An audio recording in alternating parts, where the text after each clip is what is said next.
चंद्रपुर बनी आर्नी लोकसभा क्षेत्र का चुनाव संपन्न हुआ। उसके बाद अब दौर चल रहा है कि जीतकर कौन आएगा। साफ तौर पर दिखाई दे रहा था कि यह चुनाव कांग्रेस और भाजपा के लिए उतना ही महत्वपूर्ण था जितना कि मतदाताओं के लिए। पिछले लोकसभा चुनाव में जो मतदान हुआ था उससे 3% ज्यादा मतदान इस वर्ष हुआ और गौरतलब है कि इसमें महिलाओं की संख्या में बढ़ोतरी हुई है। इस लोकसभा चुनाव में एक कमी यह रह गई कि कई मतदाताओं के नाम मतदाताओं की सूची में नहीं थे और ऐसे कई मामले सामने आए जो व्यक्ति जीवित है उन्हें मृत घोषित कर उनका नाम मतदाता सूची से कट किया गया था और जिस व्यक्ति की मृत्यु हुई है उसे जीवित बताकर उसका नाम मतदाता सूची में शामिल किया गया था। यहाँ मतदान और ज्यादा मात्रा में बढ़ सकता था, लेकिन प्रशासन ने जो व्यवस्था मतदान केंद्रों पर की थी उसमें कई कमियां सामने नजर आई। चंद्रपुर शहर का तापमान वैसे ही ज्यादा ही रहता है और जिस दिन मतदान था उस दिन 44 डिग्री तापमान पार कर चुका था और लोगों को खड़े रहने के लिए उनके सर पर कोई छत दिखाई नहीं दे रही थी।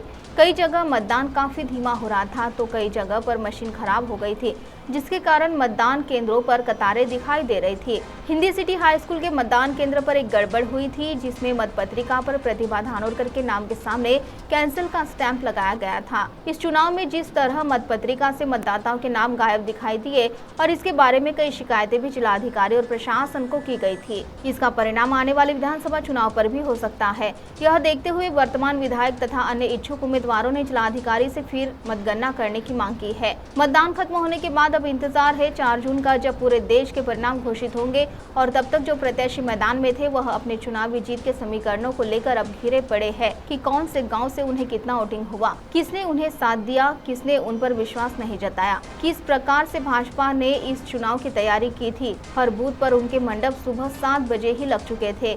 इसके विपरीत कांग्रेस की स्थिति थी, कई जगह उनके मंडप दोपहर 12 बजे के बाद या फिर 2 बजे के बाद लगे, कई जगह तो मंडप लगे ही नहीं थे, जिसके कारण कार्यकर्ताओं में संभ्रम पैदा हो चुका था। खैर, यह उनके पार्टी का आपस का मामला है, लेकिन आने वाले समय में अगर इसे सुलझाया नहीं गया तो निश्चित तौर पर चुनाव परिणाम पर असर हो सकता है।